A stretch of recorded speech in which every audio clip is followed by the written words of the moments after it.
The evening sun cast long shadows through the windows of Café Bellissimo, painting golden streaks across the polished wooden floors. The restaurant had built its reputation on three things: exquisite Italian cuisine, impeccable service, and an atmosphere that made even first-time visitors feel like they had come home. At the heart of this atmosphere stood a magnificent grand piano, its ebony surface gleaming under carefully positioned spotlights. For 3 years now, the young woman everyone knew simply as Ray had moved between the tables with quiet efficiency. Her honey blonde hair was always pulled back in a practical bun, her uniform pressed to perfection, and her smile gentle, but somewhat guarded. Regular customers appreciated her ability to remember their preferences. Earl Grey tea with a slice of lemon for the older gentleman by the window, extra sauce for the businessman who rushed in every Wednesday, and no garlic for the young couple who always held hands across the table. What those customers didn't know, what nobody at Café Bellissimo knew, was that Ray's hands, so deft at balancing trays and writing down orders, had once moved across piano keys with the kind of skill that brought concert halls to their feet. "Table 7 needs more bread," called out Denny, the other server working the floor that evening.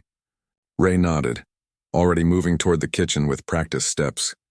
As she passed the piano, her eyes lingered on it for just a moment longer than necessary, as they always did. "You like that old thing?" The restaurant owner, Mr. Valentini, had asked her once, catching her gaze. "It's beautiful," she had replied, careful to keep her voice neutral. "Do you play?" Mr. Valentini had laughed, his hands gesturing expressively. "Me, no. But my customers, they love music with their meals. That's why we have Philip come in on weekends." Philip was a competent pianist who played soft jazz and easy listening tunes that blended into the background of weekend dinners. His music was pleasant but forgettable, exactly what most restaurant owners wanted. Nothing too distracting from the food or conversation. Tonight was Tuesday, though, and the piano sat silent as usual. Or it would have on any normal Tuesday. But this evening was different. Ray had arrived for her shift to find the restaurant buzzing with unusual energy. Extra tables had been brought out, fresh flowers adorned every surface, and Mr. Valentini himself was straightening his tie in the reflection of a serving tray. "What's happening?" she asked Denny as they both tied on their aprons in the back room. "Big retirement party," he replied, checking his appearance in the small mirror on the wall. "Some hotshot businessman named Henderson. Apparently he's bringing half the city's elite with him." Ray felt a flutter of anxiety.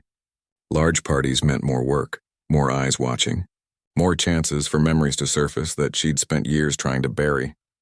"Mr. Valentini said we need to be perfect tonight," Denny continued, oblivious to her unease. "Henderson's a big deal, owns half the real estate downtown. This could mean regular business from his crowd if we impress them." By 6 o'clock, the restaurant had filled with men in expensive suits and women wearing jewelry that caught the light with every movement. Ray moved between them with practiced invisibility, refilling water glasses and taking orders without drawing attention to herself. This skill, being present yet unseen, had become second nature to her over the years. She overheard snippets of conversation as she worked: stock prices, vacation homes, someone's daughter getting into an Ivy League school.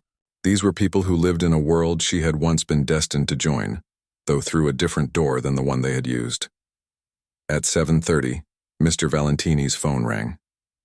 From across the room, Ray watched his expression shift from polite attention to poorly concealed panic. When he hung up, he immediately pulled the headwaiter aside, gesturing frantically. "What's wrong?" Ray asked when she passed the headwaiter moments later, carrying a tray of empty glasses back to the kitchen. "Philip's sick. Food poisoning or something.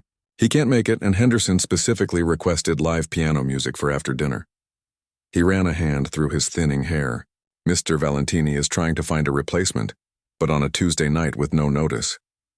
Ray felt something stir inside her, a feeling she hadn't allowed herself to experience in a long time. The piano called to her from across the room, its silent keys almost visible in her mind. For the next hour, she continued her work, taking orders and delivering food with mechanical precision while her thoughts raced. Occasionally, she caught Mr. Henderson glancing toward the empty piano with poorly concealed disappointment.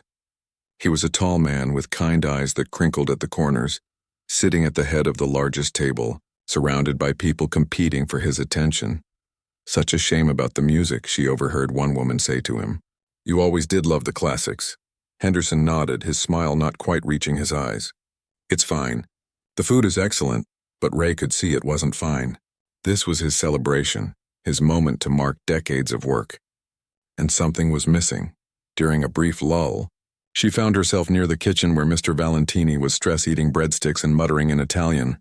No one available, not one person in this entire city, he was saying to no one in particular. And now Henderson will remember his retirement party as the one with no music. Ray's heart pounded against her ribs as words formed in her throat, fighting to get out. For 3 years she had kept her past locked away, building a new life brick by careful brick. Playing tonight would risk everything. The peaceful anonymity, the quiet routine, the distance from who she had been. But watching the disappointment on Henderson's face, seeing Mr. Valentini's distress, feeling the silent pull of the instrument she had once loved more than anything, it all came together in a moment of clarity. I could play, she said quietly, the words slipping out before she could reconsider. Mr. Valentini looked up, a breadstick halfway to his mouth. You? Yes. Her voice grew slightly steadier. I know how to play. He looked skeptical, his eyes narrowing as he studied her. In 3 years she had never mentioned musical ability. What can you play? Henderson likes classical. Beethoven, Mozart, that sort of thing. I can play that, she said simply, offering no explanation for how a waitress might have classical training. Desperation won out over skepticism. Fine, after the main course. But if it's not good, it will be good, she promised, already feeling her fingers tingle with anticipation and fear. For the next 30 minutes, Ray moved through the restaurant in a daze, taking orders and delivering food while her mind ran through pieces she hadn't played in years. Would she remember them? Would her fingers cooperate after so long? The anxiety that had once destroyed everything she had worked for threatened to resurface, sending cold tendrils through her chest. When the time came, Mr. Valentini announced to the Henderson party that there would indeed be music for the evening. Ray slipped away to the bathroom where she splashed cold water on her face and stared at her reflection. You can do this, she whispered to herself. Just one night. Just a few songs. She removed her small apron but kept on the simple black dress that was her uniform. She pulled the pins from her hair, letting it fall loose around her shoulders. A small act of returning to herself. For a moment she looked more like the person she had been before, the one whose name had appeared on concert programs and competition rosters. Walking back into the dining room felt like moving through water. Every step seemed slow and deliberate. Conversations continued around her. Diners focused on their meals and companions, unaware that anything significant was about to happen. The piano bench was cool beneath her as she sat down, adjusting her position with the automatic movements of someone who had done this thousands of times before. Her fingers hovered above the keys, trembling slightly. The familiar sight of black and white stretched before her like an old friend waiting patiently for her return. She took a deep breath and placed her hands on the keys. In that moment, just before the first note, Ray existed in perfect balance between who she had been and who she had become. What happened next would change everything at Café Bellissimo, but that part of the story was yet to unfold. The first note hung in the air like a question. Then another followed and another, until Ray's fingers were dancing across the keys in a gentle cascade of sound. She had chosen to begin with something simple, a Chopin nocturne that she used to warm up with before performances. The familiar melody flowed from her hands as naturally as breathing. For the first minute, no one seemed to notice. The dinner conversations continued. Silverware clinked against plates and waiters moved between tables. This was exactly what restaurant piano music was supposed to be. Pleasant background noise that enhanced the atmosphere without demanding attention. But as Ray settled into the music, allowing muscle memory to guide her, something began to change. The piece grew more complex, her interpretation more personal. Her body swayed slightly with the rhythm. Her eyes closed as she surrendered to the music that had once been her entire world. A nearby diner paused mid-sentence, fork suspended in the air. An older woman at the next table turned to look. Gradually, like a wave spreading outward from the piano, conversations died down. Heads turned. The background music had suddenly become the foreground. Ray remained unaware of the shift in the room's attention. Lost in the piece, she had traveled back to a time when pianos weren't found in restaurants but in concert halls with perfect acoustics and audiences who came specifically to listen. Her fingers moved with increasing confidence, finding nuances in the music that no casual restaurant pianist would have bothered with. As the final notes of the nocturne faded, she opened her eyes, ready to transition to something lighter, perhaps some jazz standards that would allow the diners to return to their conversations. That's when she noticed the silence. The entire restaurant had stopped. Servers stood frozen with trays in hand. Diners sat motionless, many with utensils halfway to their mouths. All eyes were on her. For a terrifying moment, Ray felt the old panic rising in her chest, the same feeling that had once paralyzed her on stage during the competition that should have launched her career. But then something unexpected happened. Mr. Henderson, the guest of honor, began to applaud. The sound broke the spell, and suddenly the entire restaurant joined in with enthusiastic clapping. "More," called someone from the back. "Bravo," said a woman near the front. Mr. Valentini stood by the kitchen door, his expression a mixture of shock and delight. He made a small gesture that clearly meant, "Keep going." Ray took a deep breath, nodded slightly to acknowledge the applause, and placed her hands back on the keys. This time she chose Debussy's Clair de Lune, a piece that had always felt like home to her. As the dreamy, impressionistic notes filled the room, she allowed herself to fully inhabit the music for the first time in years. The restaurant remained silent except for the piano. Servers stopped delivering food, choosing instead to stand along the walls, listening. Denny, who had always treated Ray with casual friendliness but little genuine interest, stared open-mouthed from beside the bar. Mr. Henderson had turned his chair completely around to face the piano, his retirement dinner temporarily forgotten. His face held the rapt expression of someone witnessing something extraordinary and unexpected, like finding a masterpiece painting hanging in a subway station. As Ray played on, moving from Debussy to Rachmaninoff, she felt something break loose inside her, a dam that had held back not just music but her true self. Each note seemed to wash away another layer of the careful disguise she had constructed over the past 3 years. She had almost forgotten what this felt like, the perfect communion between musician, instrument, and audience. The piano responded to her touch as if it had been waiting just for her, despite years of more casual handling by weekend players. The rich bass notes resonated through the floor while the high treble sang clear and bell-like above the harmonies. From the corner of her eye, Ray noticed someone holding up a phone recording her performance. Normally, this might have triggered her anxiety, but tonight she was beyond such concerns. Let them record. Let them see.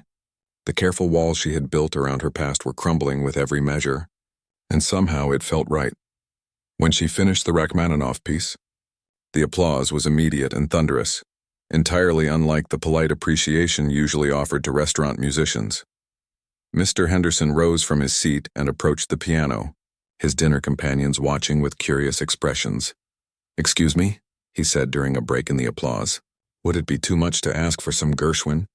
Rhapsody in Blue, perhaps?" "It's always been a favorite of mine." Ray smiled, her first genuine, unguarded smile in the restaurant. "Not too much at all," she replied, and launched into the famous clarinet glissando that opens the piece, adapted for piano with a flourish that made several diners gasp. Rhapsody in Blue was a bold choice for a solo piano in a restaurant setting, a complex orchestral piece that demanded both technical skill and interpretive courage. As Ray played, her confidence grew. This wasn't just restaurant background music anymore. This was a performance, and the piano seemed to grow bigger under her hands, suggesting the missing orchestra through her dynamic control and phrasing. By now, the kitchen staff had emerged to listen, standing in white coats by the swinging doors. The bartender had stopped mixing drinks. Even people walking past the restaurant's large front windows were pausing on the sidewalk, drawn by the unexpected sound of concert-level piano playing, coming from what they had assumed was just another upscale eatery. One of these passers-by was a tall man with silver-streaked hair and a leather briefcase. He had been heading to his car after a long day of teaching when the music caught his attention. Now he stood outside listening through the glass, his expression growing increasingly astonished. Inside, Ray had reached the triumphant final section of Rhapsody in Blue. Her hands flew across the keyboard, filling the room with cascading arpeggios and thunderous chords that pushed the restaurant's piano to its limits.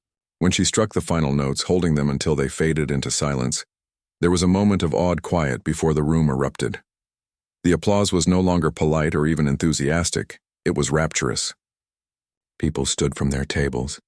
Someone whistled. Mr. Henderson was beaming as if this unexpected musical interlude had been his planned retirement gift to himself all along. Mr. Valentini hurried over, clapping along with the rest. "Why didn't you tell me?" he asked when he reached the piano. "All this time.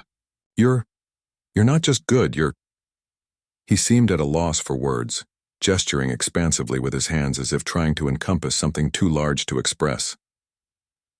Ray didn't answer immediately. How could she explain that the person who could play like this had been carefully tucked away, hidden even from herself? That becoming just a waitress had been a deliberate choice after music had nearly destroyed her? "I needed some time away from it," she said finally, her voice soft but steady. "Thank you for giving me the chance to play again." Mr. Valentini shook his head in amazement. "No, thank you. This is the best night in my restaurant's history." As the applause finally began to die down, Ray noticed that the man who had been listening through the window had now entered the restaurant. He stood just inside the door, still holding his briefcase, watching her with an intensity that made her slightly uncomfortable. "One more," called a diner from across the room. Others joined in, calling out requests or simply asking for "Another one, please." Ray looked at Mr. Valentini, who nodded enthusiastically. "Play as long as you want. Denny and the others can handle the tables." She turned back to the keys, considering what to play next. For a moment her fingers hovered uncertainly as the weight of attention pressed down on her. The old anxiety flickered at the edges of her mind. What if she couldn't live up to their expectations? What if she froze, failed, fell apart like before? But then she looked up and saw Mr. Henderson's kind, encouraging smile. She saw Denny giving her a thumbs up from beside a table he was clearing. She saw Mr. Valentini watching her with newfound respect. These weren't critics or judges. They weren't comparing her to other pianists or looking for flaws in her technique. They were simply people who had been unexpectedly moved by music in a place where they'd come to eat dinner. With that realization, Ray smiled and began to play again. This time she chose something different, Billy Joel's Piano Man, a nod to her current role as a server in this establishment. As she played the recognizable opening chords, several diners laughed in delight, and a few even began to sing along with the melody. The man by the door moved closer, finding an empty chair at the bar where he could watch more comfortably. His eyes never left Ray's hands as they moved across the keyboard. As the evening continued, something remarkable happened. The barrier between performer and audience dissolved. Ray played request after request, moving effortlessly between classical pieces and popular songs, taking suggestions called out from tables and adapting them to her classical technique in ways that delighted everyone. Mr. Henderson's retirement dinner had transformed into something entirely different, a spontaneous concert that no one had expected but that everyone would remember. And Ray, who had spent 3 years hiding who she really was, found herself finally, unexpectedly, wonderfully visible again. By the time Ray finally lifted her hands from the keys, nearly 2 hours had passed. Her fingers were tired but alive with a tingling energy she hadn't felt in years. The restaurant had shifted from dinner service to something entirely different, a concert venue where plates and glasses had become mere props in the background of a musical event. "Ladies and gentlemen," Mr. Valentini announced, stepping forward as the applause for Ray's final piece, a moving rendition of Elton John's Your Song, finally began to fade. "I think we can all agree we've witnessed something extraordinary tonight." Fresh applause rippled through the room. "Please enjoy complimentary dessert and coffee courtesy of the house." The announcement was met with appreciative murmurs, but most eyes remained fixed on Ray as she rose from the piano bench. Her legs felt slightly wobbly beneath her, not from fear now, but from the physical and emotional exertion of her unexpected performance. A thin sheen of perspiration glistened on her forehead, and wisps of hair had escaped from where she had hastily tucked them behind her ears during particularly passionate passages. Mr. Henderson approached, extending his hand. "Young lady, you've made an old man very happy tonight. This retirement dinner will be remembered not for the speeches or the gifts, but for the moment a waitress sat down at that piano and reminded us all what true talent sounds like. Ray shook his hand, finding her voice. Thank you for the request. Rhapsody in Blue has always been special to me, too. May I ask where you studied? He inquired, genuine curiosity in his eyes. Your technique is extraordinary. The question hung in the air between them, fraught with complications. Around them, other diners were standing, gathering their things while casting glances in their direction, clearly hoping to overhear her answer. I had good teachers, Ray said finally, the simplicity of her response masking the years of dedicated study at one of the country's most prestigious conservatories. Music is important to me. Before Mr. Henderson could ask more questions, a tall figure appeared at his side, the silver-haired man who had been watching from the doorway and then the bar. Excuse the interruption, he said, his voice carrying the precise diction of someone who spoke in lecture halls. I couldn't help overhearing. I'm Dr. Thomas Wilkins, head of the piano department at Westridge Conservatory. Ray felt her breath catch in her throat. She knew the name. Everyone in classical piano circles did. Dr. Wilkins was not only a renowned teacher but had been a celebrated concert pianist in his younger years. More importantly, he had been on the judging panel at her final competition, the one where everything had fallen apart. His eyes studied her face with growing recognition. Have we met before? There's something familiar. I don't think so, Ray said quickly, though her racing heart betrayed her. I'm just a waitress here. Dr. Wilkins shook his head slowly. No one who plays like that is just anything. He extended his hand, not to shake hers but with palm up, an old-fashioned gesture of respect between musicians. Your interpretation of Rachmaninoff was one of the finest I've heard outside of a concert hall. The way you handled the left-hand stretches in the middle section, remarkable. Ray hesitated, then placed her hand briefly in his, the traditional acknowledgement between a student and master of the craft. Thank you, she said softly. By now, a small crowd had gathered around them.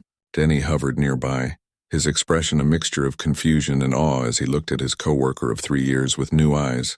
So, you're not really a waitress? He asked, the question blunt but not unkind. I am really a waitress, Ray answered, managing a small smile. I've been serving your tables for 3 years. That part is real. But before that, prompted an elegantly dressed woman from Mr. Henderson's party. The restaurant had grown quieter, everyone straining to hear. The moment stretched thin with tension. Ray felt trapped between the person she had been and the person she had become, neither identity feeling quite right anymore. Dr. Wilkins was watching her with increasing intensity, his brow furrowed in concentration. Wait, he said suddenly, realization dawning. I do know you. I should help with dessert, Ray interrupted, turning toward the kitchen with unnatural haste. Excuse me, please. She pushed through the swinging door into the kitchen where the staff immediately surrounded her with questions and congratulations. The chef, a stern man who rarely spoke to the servers, gave her a nod of approval that meant more than effusive praise would have from someone else. I need a minute, she told them, slipping past to the small employee bathroom at the back. Once inside, she locked the door and leaned against the sink, staring at her reflection in the spotted mirror. Her cheeks were flushed, her eyes bright with an emotion she couldn't quite name. Fear, yes, but also exhilaration, and something that might have been relief.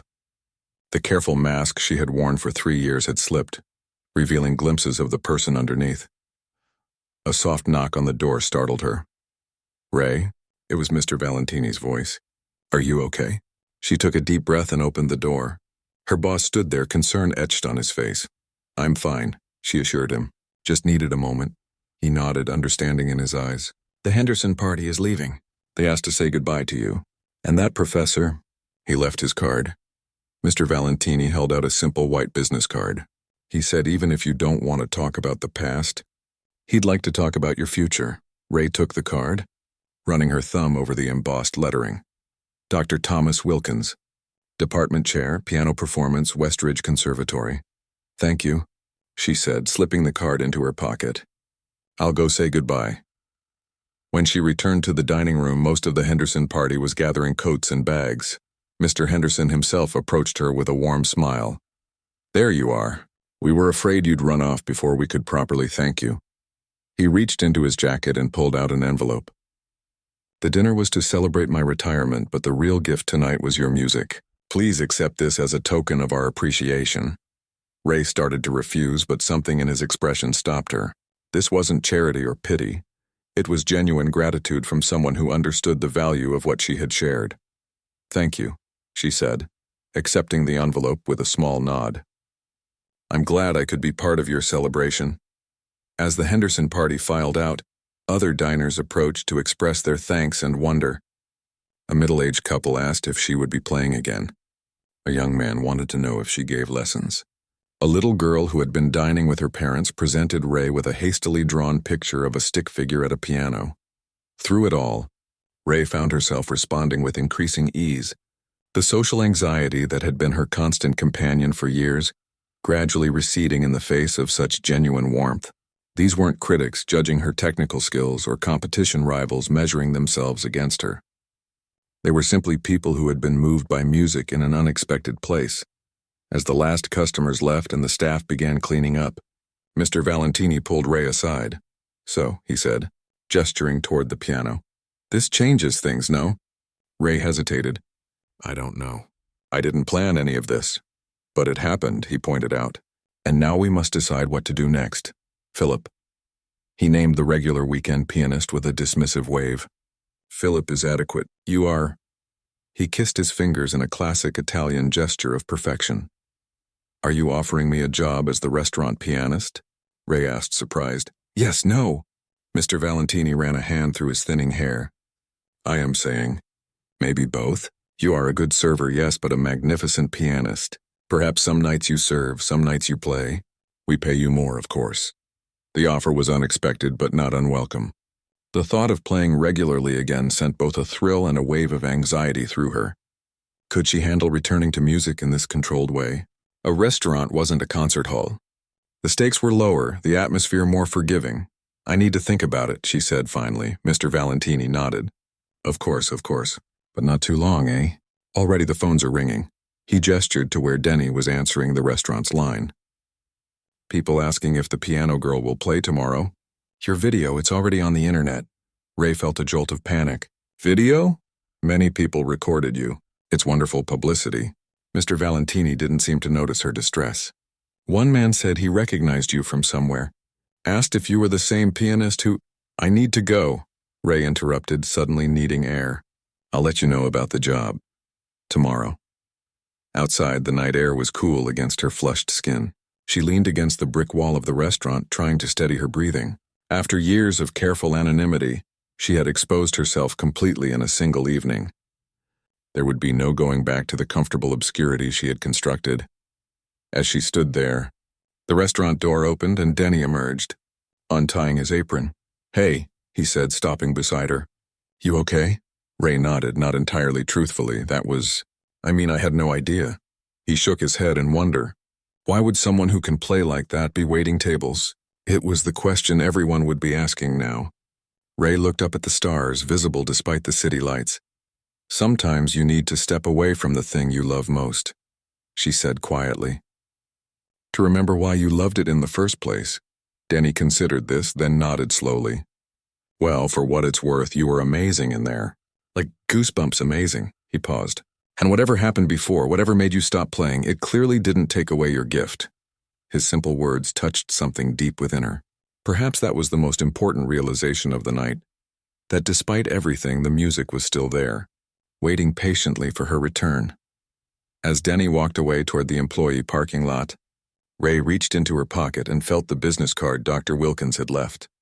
Tomorrow would bring decisions and consequences. The past she had tried to outrun was quickly catching up. But tonight, for the first time in years, her fingers still tingled with the joy of playing, and the sound of genuine applause echoed in her memory like a promise of possibilities to come. Morning light filtered through the thin curtains of Ray's small apartment. She had barely slept, her mind replaying the events of the previous evening in an endless loop.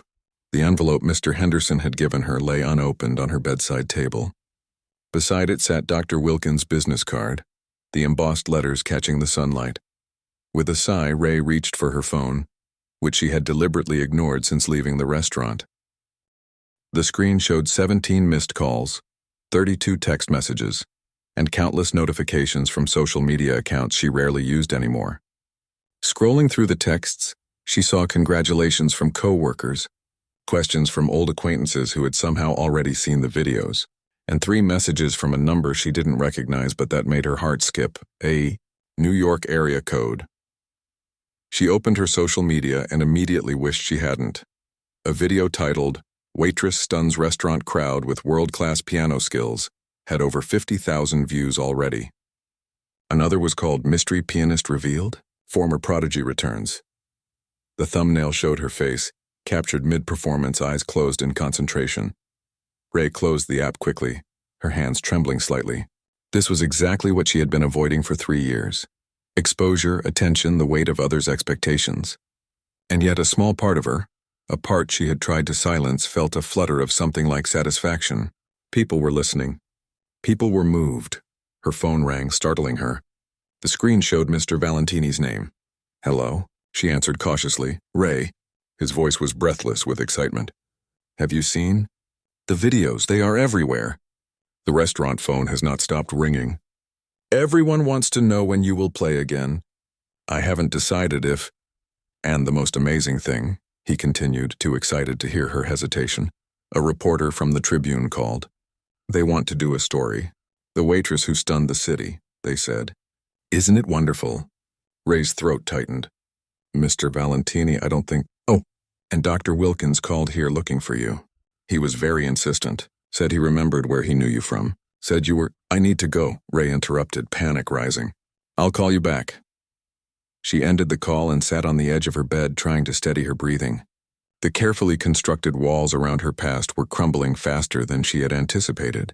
Soon everyone would know, her co-workers, her neighbors, the regular customers who knew her only as the quiet, efficient server who remembered their usual orders. After a moment's hesitation, she picked up the envelope from Mr. Henderson. Inside was a handwritten note thanking her for making his retirement celebration unforgettable, along with a check that made her eyes widen. The amount was more than she earned in 2 months at the restaurant. Beneath the note was a business card, not Dr. Wilkins this time, but one for the Henderson Family Foundation. On the back, a handwritten message. "We fund the arts. Call if you ever want to play again. Really play." Ray set the check and card aside and finally forced herself to open the text from the New York number. "I know it's been a long time," it read, "but I saw your video. We all did. It's time to come back, Ray. The music world hasn't forgotten you." Jules Jewell, her former teacher at the conservatory, the woman who had believed in her talent from the beginning, who had stood by her through competition after competition, who had watched helplessly as Ray froze on stage during the Tchaikovsky International, unable to play a single note as the crushing weight of expectation and anxiety paralyzed her completely. The last time they had spoken, Ray had been packing her dorm room, determined to leave music behind forever. Jewel had begged her to reconsider, to take some time off but not to give up. Ray had been too overwhelmed, too humiliated to listen, and now here was Jules, reaching out across the years as if no time had passed at all. Ray's phone buzzed with another call, Denny this time. "Have you seen the news?" he asked as soon as she answered. "You're trending. There's a whole story about you online. They're saying you're someone named Rachel Evans, some kind of piano prodigy who disappeared after a big competition disaster. Is that true? Are you really her?" The sound of her full name, her real name, sent a shiver through her. Rachel Evans, the name that had appeared on competition rosters and concert programs. The name that had been whispered with reverence in music schools and with pity after her public breakdown. "Denny, I can't talk about this right now." "So it is true," he said, his voice a mixture of awe and confusion. "Why didn't you ever say anything?" "We've worked together for years." "Because I didn't want to be her anymore," Ray replied, the words coming out before she could stop them. "I just wanted to be normal." There was a pause on the line. "Well," Denny said finally, his voice gentler, "whatever you decide to do, just know that everyone at the restaurant is really proud." Even Chef smiled when he saw the video, and you know how rare that is. After ending the call, Ray sat in silence for several minutes. Then, with a decisive movement, she reached for Dr. Wilkins' card and dialed the number. "Dr. Wilkins? This is Ray, Rachel Evans. I think we should talk." 2 hours later, Ray found herself sitting in a small cafe 3 blocks from her apartment.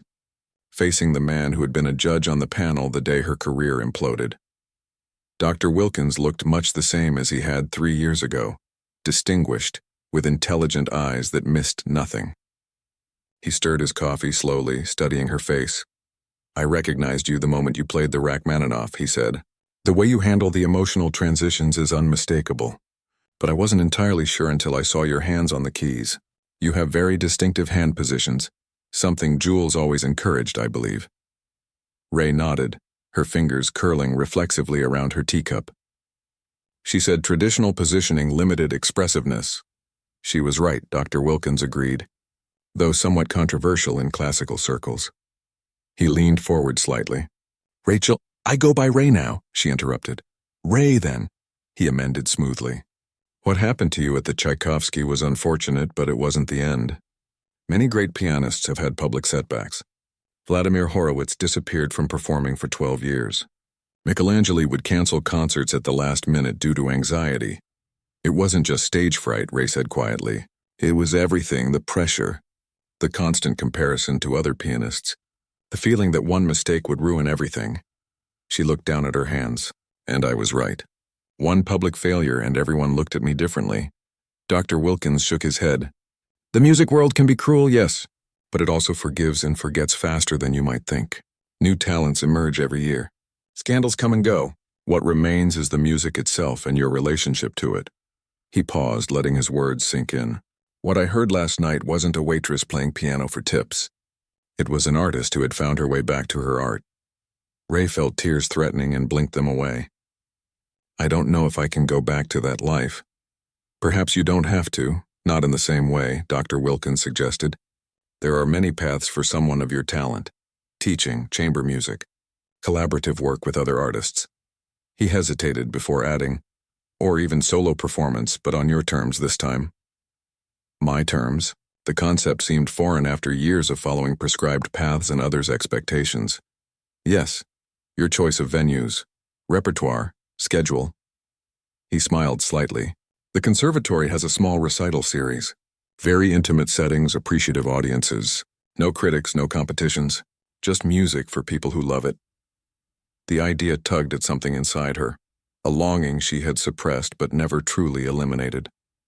To play again, but without the crushing pressure that had once overwhelmed her. "I need time to think," she said finally. Dr. Wilkins nodded, understanding in his eyes. "Of course. But don't take too long. The world has rediscovered you, whether you planned it or not." As if to emphasize his point, a young woman at a nearby table was surreptitiously filming them with her phone. Ray noticed and felt a flash of the old panic, but it was milder now, more manageable. "One more thing," Dr. Wilkins said as they prepared to leave. "Westridge has an opening for an artist in residence next semester. The position includes teaching a small number of advanced students and giving occasional recitals." He slid a folder across the table. "Just something to consider." Back in her apartment, Ray found herself drawn to the upright piano in the corner of her living room, a modest instrument she had purchased when she first moved in but rarely played. It had served more as furniture than a musical outlet, a silent reminder of her former life. She sat on the bench and lifted the lid, revealing keys that were slightly yellowed with age but still in tune, thanks to her occasional secretive maintenance.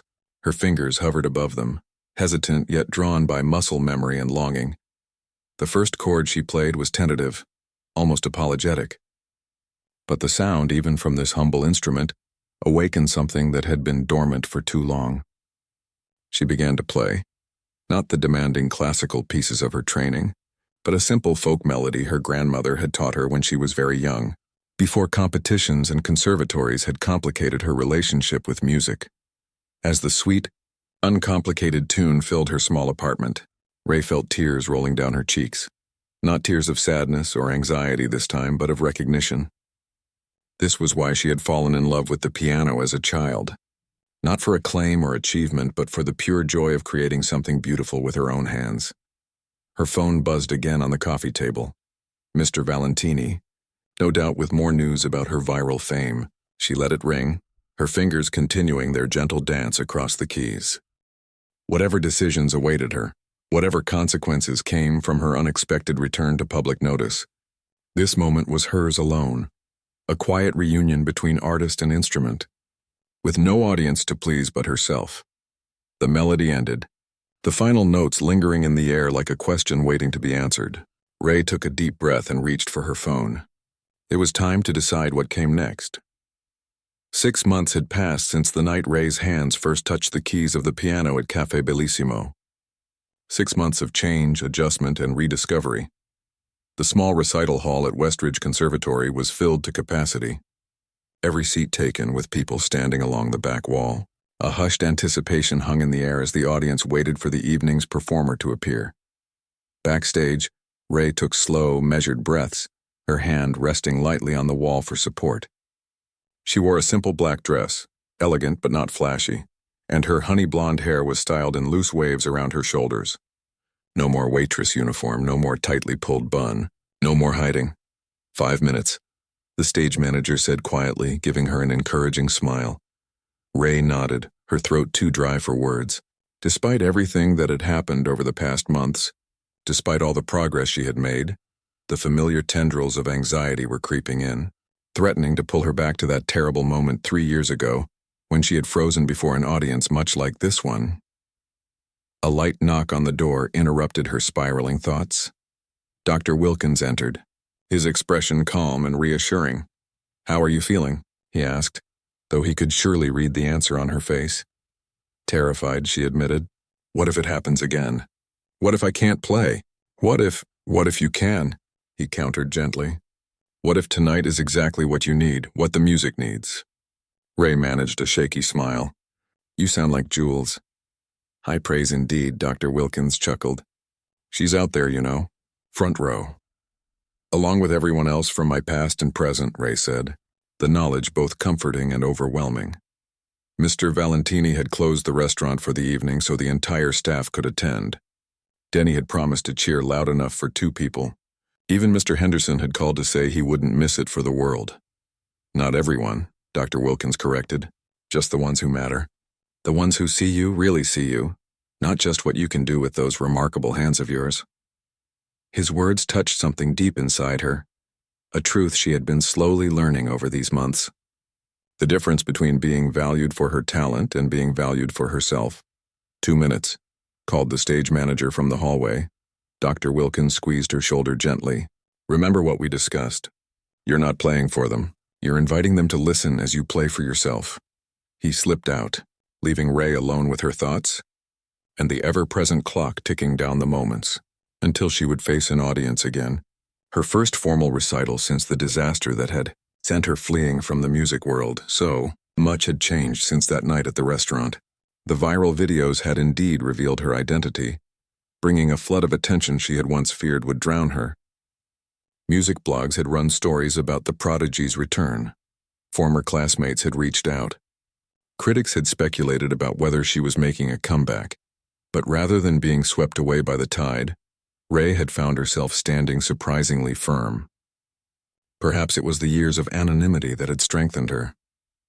Perhaps it was the simple joy she had rediscovered in playing that folk melody in her apartment that day. Or perhaps it was the network of support that had formed around her. People who cared about Ray the person, not just Rachel Evans the pianist. She had accepted Dr. Wilkins's offer of the artist-in-residence position, with certain conditions. No competitions, no extensive touring, the freedom to choose her own repertoire, and time to rebuild her relationship with music on healthier terms. To her surprise, Mr. Valentini had been understanding when she reduced her hours at the restaurant to just 2 nights a week. "But you must still play for us sometimes," he had insisted.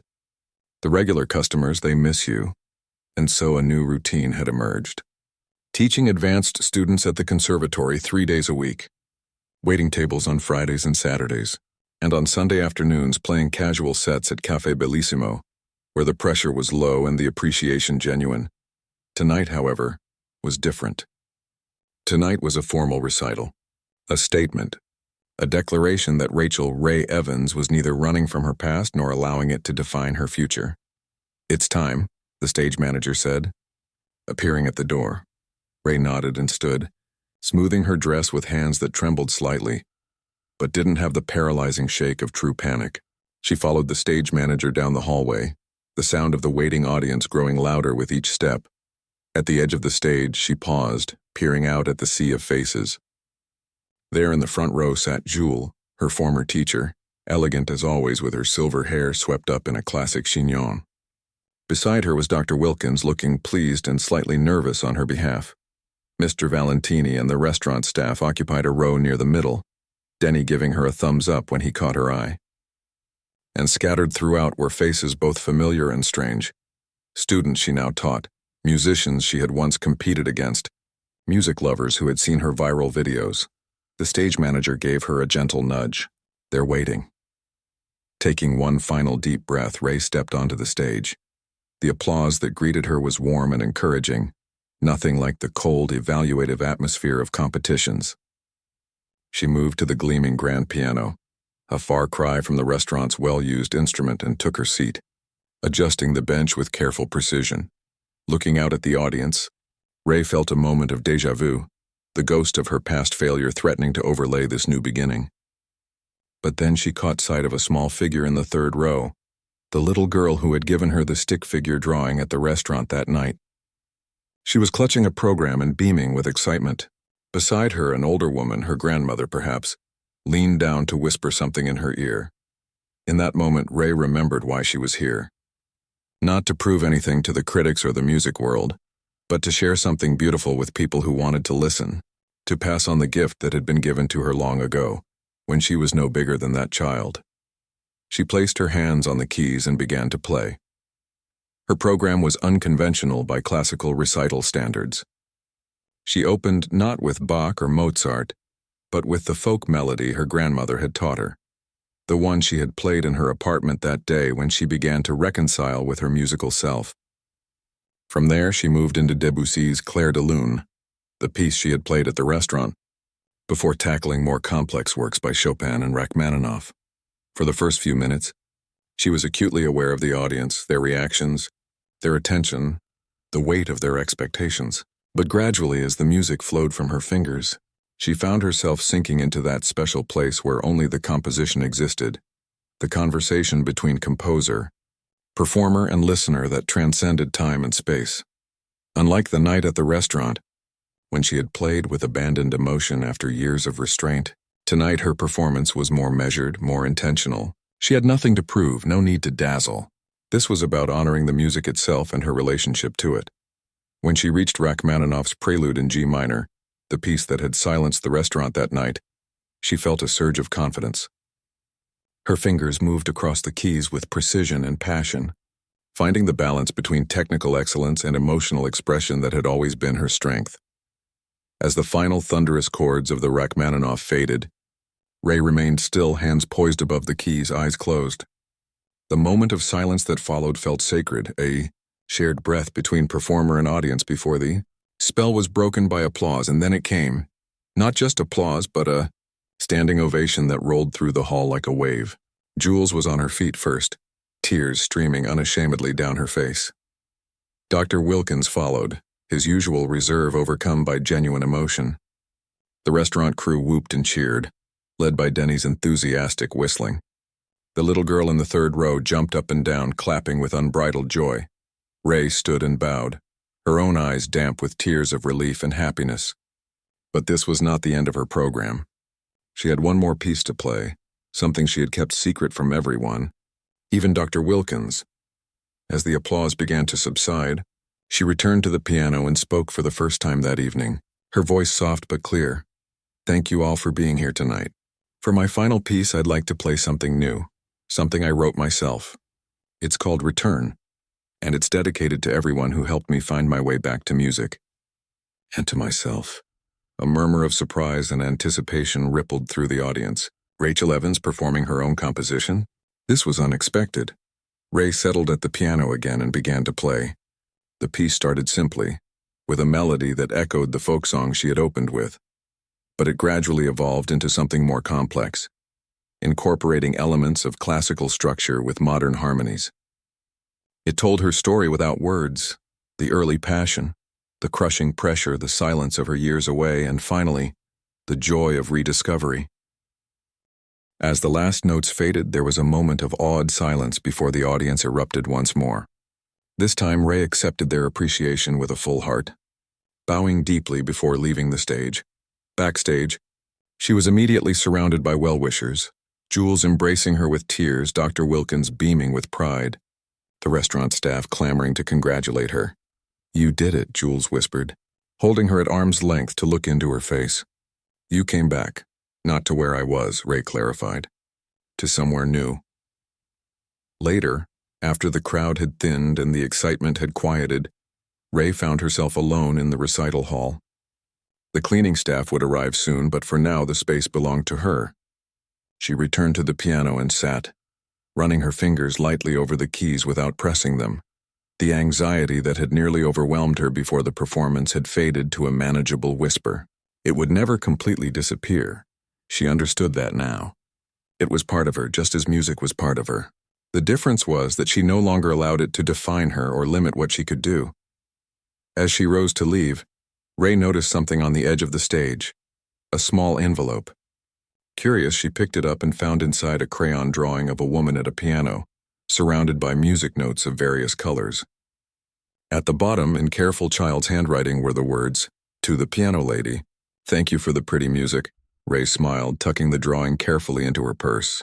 3 years ago, she had walked away from music, believing she had failed and had nothing left to give. Tonight had proven otherwise. Whether playing in a world-class concert hall or a neighborhood restaurant, whether teaching eager students or composing in her apartment, music would always be her home, a home she had finally learned to live in on her own terms. She turned off the stage lights and walked toward the exit, already thinking about the new piece she had started composing that morning. Tomorrow she would work on it before her afternoon teaching. Then Friday she would return to Café Bellissimo, not just as a waitress now, but as herself. Fully, completely herself. The waitress who had stolen the show had found her way back to the spotlight, but this time she was the one holding the light, determining where, when, and how brightly it would shine.